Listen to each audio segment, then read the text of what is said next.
Dobilinė – privati šeimos kurta sodyba, jauki, rami, graži ir tvarkinga vieta. Gamtos apsuptis, pirtis, čia puoselėjamas lėtasis turizmas.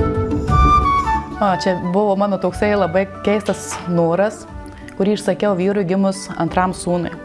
Nes norėjau, kad sūnus užaugtų gerai žmonėmis, o aš nežinau, kaip jos tai iš tikrųjų taip gerai auklėtų, rekomendacijų yra labai daug ir visokių.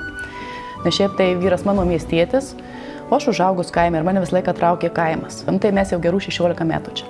Sodybai rasite labai daug dobilų. Visų pirma, mes norėjom, kad tai būtų lietuviškas žodis, atspindintis vietovę, turintis gražią prasmę, nes dobilinė reiškia pieva prisėta dobilų. Dobilinė – privati ir jauki šeimos kurta sodyba.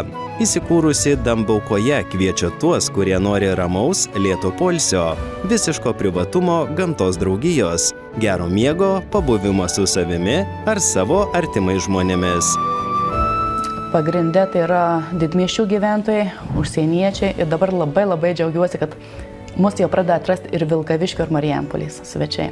Žinote, iš tikrųjų, mano svečius nustebinti yra labai sunku, nes tai yra kategorija žmonių, kur yra visur buvę, viską matę ir juos galbūt nustebina tas nuoširdumas, paprastumas, privatumas, laiko sustojimas ir geras miegas. 3 metus mes priminėjom iki 8 žmonių, dabar galėsim priimti 15. Nes čia kaip ir žmogus, taip ir namas, kiekvienas turi savo dvasią. Tu jį ateini ir norisi būti, arba norisi išeiti, man čia norisi likti. Kai nusipirkom sodybą, iš karto norėjausi, kadangi mes ant aukšto gana kalno, norėjausi kažkur maudytis. Įsikviečiau vyrus, kurie kasą, prūdus atvažiavo, apžiūrėjau, sako, ponia, mums jūsų nuoširdžiai gaila. Nekaskis, sako, čia nebus vandens. Ir žinau, kad atsitiko stebuklas, pramušė mums šaltinį. Ir dabar visą laiką mes turim šaltinio patį gražiausią prūdą, kuris niekada neišsenka ant pačio kalno. Dobilinėje jūsų laukia erdvė poilsiui ir svarbiausioms jūsų gyvenimo akimirkoms. Tyras vanduo ir dar švaresnis oras, neatrasta gamta jūsų augintinių tyrinėjimams.